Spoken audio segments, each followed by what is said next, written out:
Globalization refers to the integration of the domestic economy with the other economies of the world. Foreign investment is investment made by multinational corporations. This chapter deals with globalization. Here you will get to know the integration between countries through foreign trade and foreign investments by multinational corporations.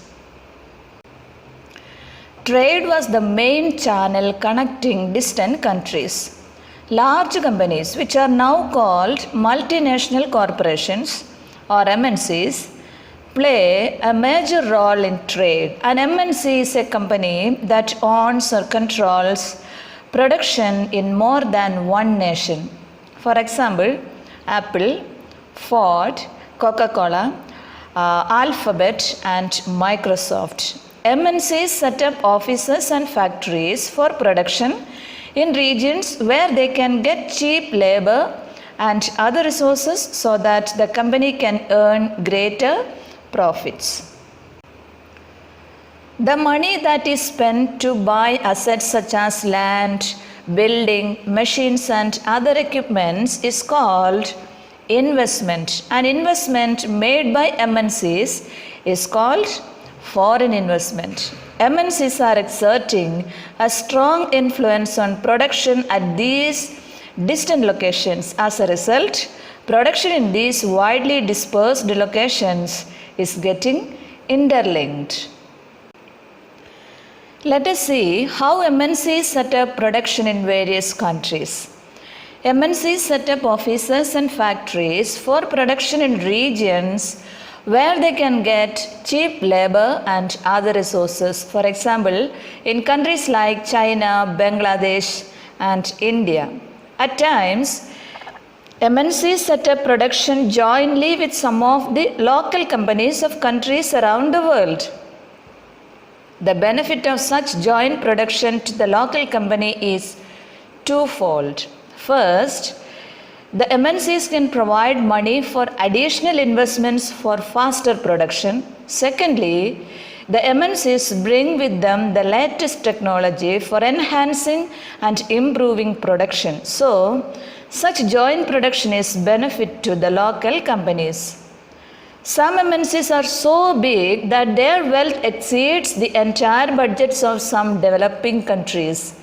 This is the reason why they buy up local companies to expand production. For example, Cargill Foods, an American MNC, has bought over small Indian companies such as Parag Foods. MNCs control production by placing orders for production with small producers in developing nations. Example, garments, footwear, sports items, etc. The products are supplied to these MNCs, which then sell these under their own brand name to customers. Foreign trade creates an opportunity for the producers to reach beyond the domestic markets. Producers can sell their products not only in markets located within the country, but can also compete in markets located in other countries of the world.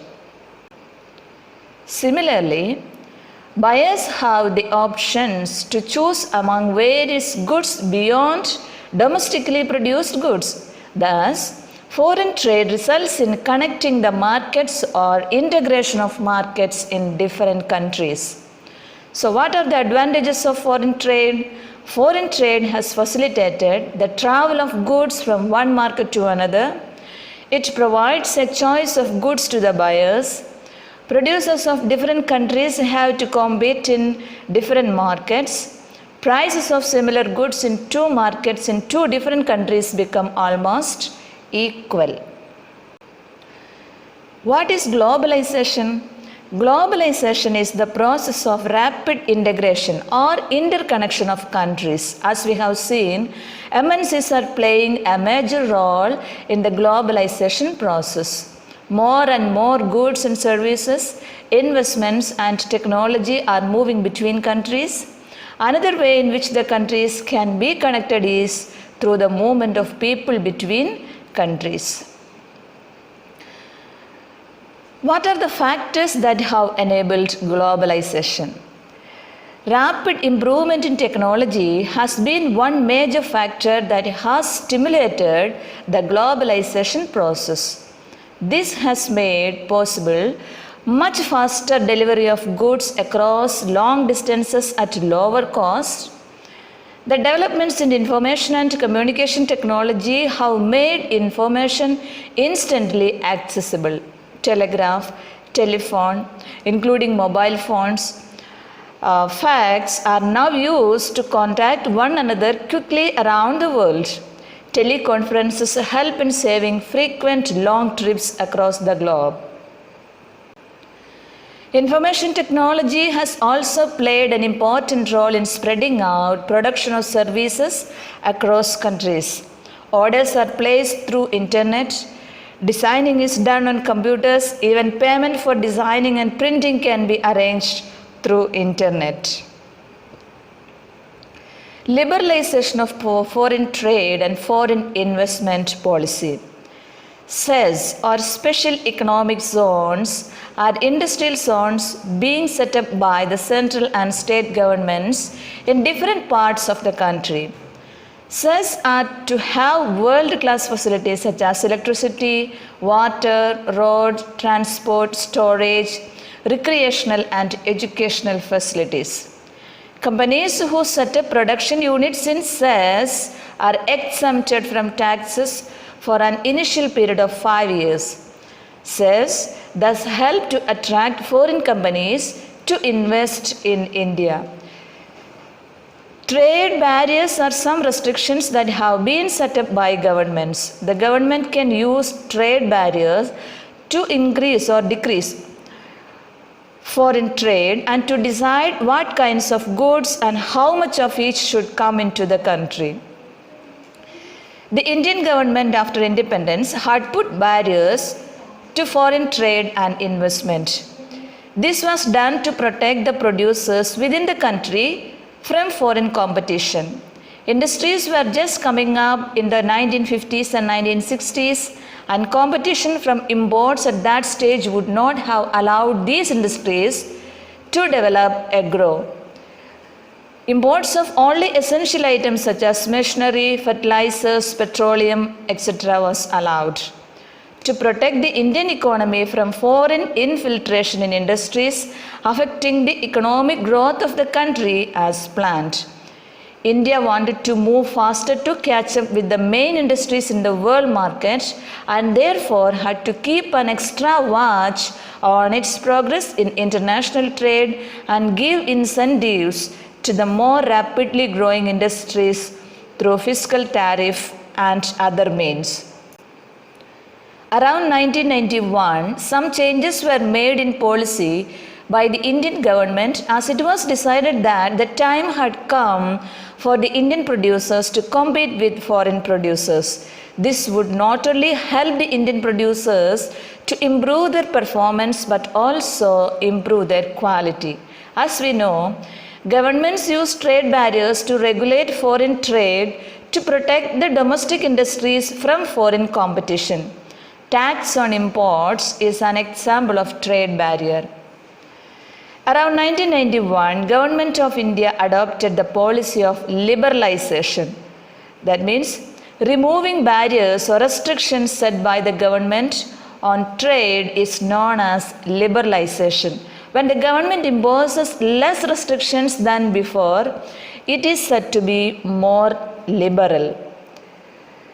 World Trade Organization.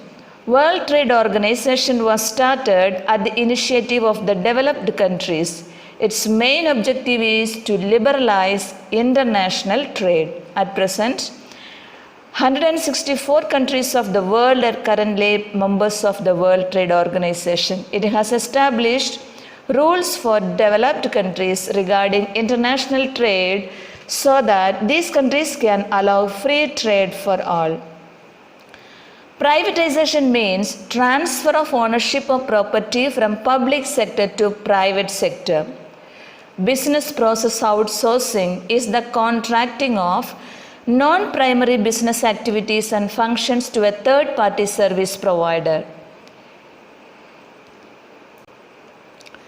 Thus, the key features of the new economic policy adopted by the Indian government are liberalization, privatization, and globalization. Impact of globalization in India. Globalization has impacted the lives of people in India. It has provided greater choices to consumers. They can now enjoy improved quality of goods and lower prices on several products. It has resulted in higher standards of living. Globalization has also created new opportunities for companies providing services, particularly in the IT sector. Fair globalization creates opportunities for all and also ensures that the benefits of globalization are shared better. The government can play a major role in making this possible. It can ensure that labor laws are properly implemented and the workers get their rights. It can support small producers to improve their performance. If necessary, the government can use trade and investment barriers. It can negotiate at the World Trade Organization for fairer rules. It can also align with other developing countries with similar interests to fight against the domination of developed countries in the World Trade Organization. We hope the given explanation about globalization and the Indian economy will help you. If you have any query regarding this chapter, please drop a comment. We will get back to you at the earliest.